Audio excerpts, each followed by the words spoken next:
What's going on, everyone? Jeremy here from the Quartering, and we have some really breaking news thanks to the hard work, diligent work of a YouTube channel called PCI, which I recommend if you enjoy this type of content, subscribing to their channel because they are doing very, very good work.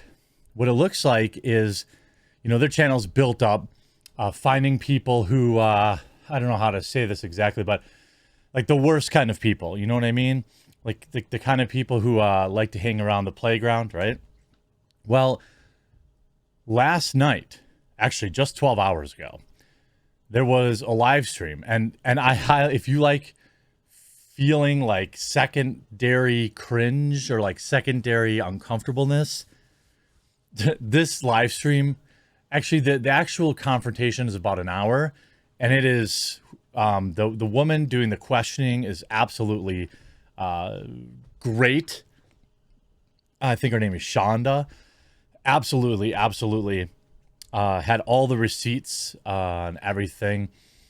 In this confrontation, there are several key pieces that I'm not going to spoil the whole thing, but there are several key pieces of it that I thought I would share with you because this dude is a head at Facebook Meta. And he attempted to lie about that, obfuscate where he worked, but they had all the receipts. We already know exactly everything, who he is, and there's something about these weirdos that seem to place them working at social media companies, doesn't it? His actual title there was like head of community management.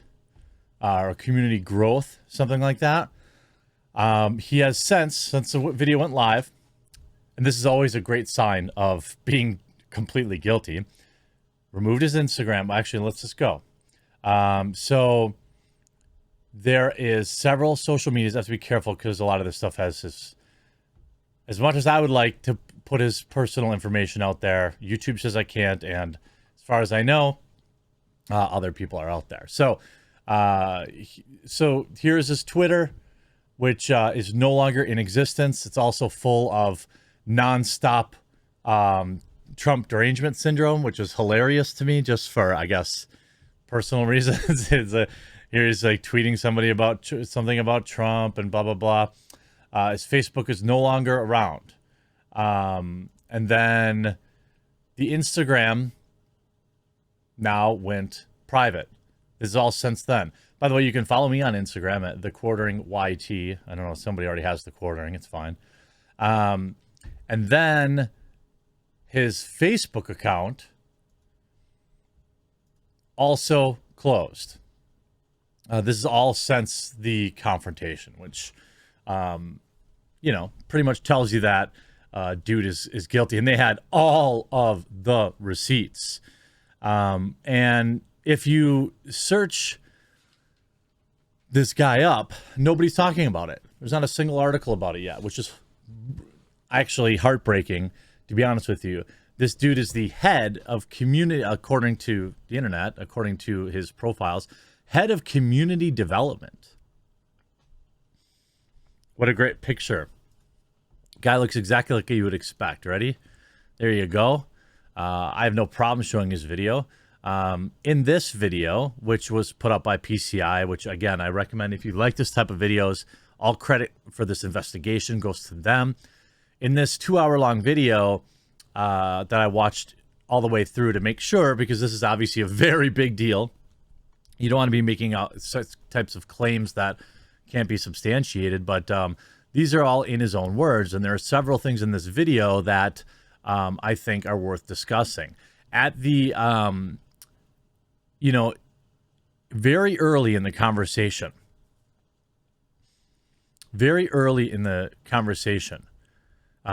he was talking to somebody named Corey, the decoy, apparently. And he admitted he knew his age. He knew his age, and that and then also told Corey that he was 35. And that he started small. Like, this is like a literal groom, right? Telling him that he thought he was cute. not something a 35-year-old man would normally do to somebody that young. Also, I think Corey is also, he has a boyfriend by his own admission. So I don't know what his boyfriend thinks about his activities, meeting up in hotels, but we'll get into that. So early on, he lies about working for Facebook and Meta. They show him the receipts. He admits it. He also uses what is called disappearing messages. And for the most incriminating ones, they got him to admit that, of course, he knew what disappearing messages were. It's kind of like Snapchat. And that he sent those like on purpose, but they had those. They had the receipts for all of that. He then, at 10:30 in this video, he talks about, you know, going to the hot tub, but leaving because the kid wasn't there. Then at 14:56 in this video, he admits, I'll play a couple of these clips. He admits that he knew he was talking to, 14:56. These are just from my notes, so they might not be perfect. So I'm cuddling with my dog. Wait, 14. What did I say? 14:56. Sorry. Too far back. Here we go. Well, you said the kind of trouble for talking to, I'm sorry, the kind I get in trouble for talking to a minor about.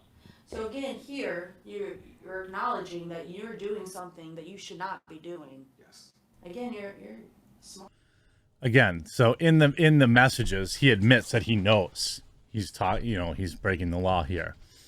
And then at the 15:30 mark, he tells the kid that he's open to exploring whatever it is he wants to explore whenever he's ready. And by the way, at the 16:26 mark, he's talking about, he wants to snuggle with him and talks about all the type of things he wants to do with him. I'm skipping like the truly upsetting stuff because there's no value in me repeating it. At the 17 mark, he gets very specific and it starts getting very dark.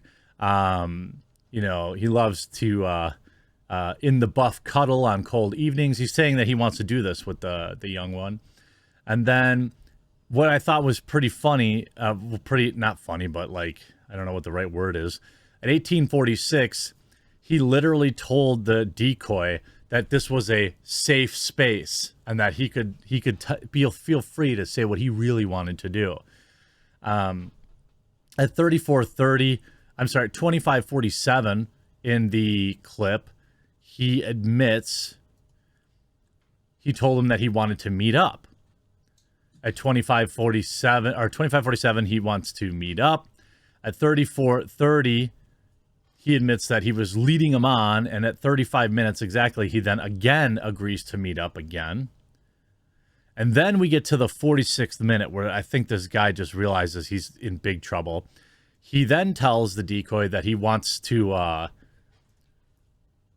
bend him over and, going, on to all that type of specifics, right? Later in this is why I'm so impressed with the work that these folks did at PCI. They found another person that was on the receiving end of his behavior, put him on the phone and let them confront this guy.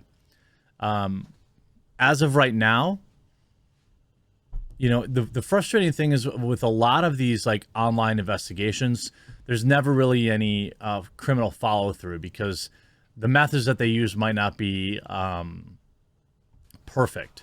But with a guy like this, a guy that works at Facebook Meta, a guy that's a head of community building or whatever, I would argue that he's probably got more problems. We saw what they did to what happened to basically EDP. He's basically, off the internet forever. He's desperately trying to get back on, but like this dude clearly has a long history of at least one other person on the receiving end of his his behavior. There's probably more out there. So if you've had an interaction with this individual, Jaron, don't tell me, Jaron Miles, by the way, he's in the Columbus area. Don't tell me, tell the police. You know, I love what these YouTubers do, but I want to see people actually get locked up for this. Certainly, I would expect Facebook to be separating themselves quickly, or maybe not.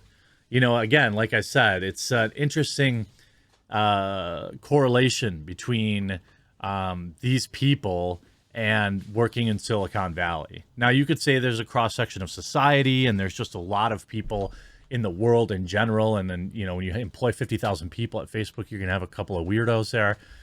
Sure. But, you know, this dude is seriously messed up. And he shouldn't be interacting with anybody. Like literally anybody anymore, except for his mates behind bars, who I'm sure will treat him very well, because I hear that they really try to. I hear they treat those guys pretty well in the clink. So if there's anything I can do to help the investigation, obviously I'm open to it. Clearly, the folks over at PCI, they have the receipts, and I would hope that they're sending them to law enforcement. And this guy should not be managing any communities anywhere. And you know, just another Silicon Valley normal person. Hope you enjoyed this video. We'll talk to you again real soon.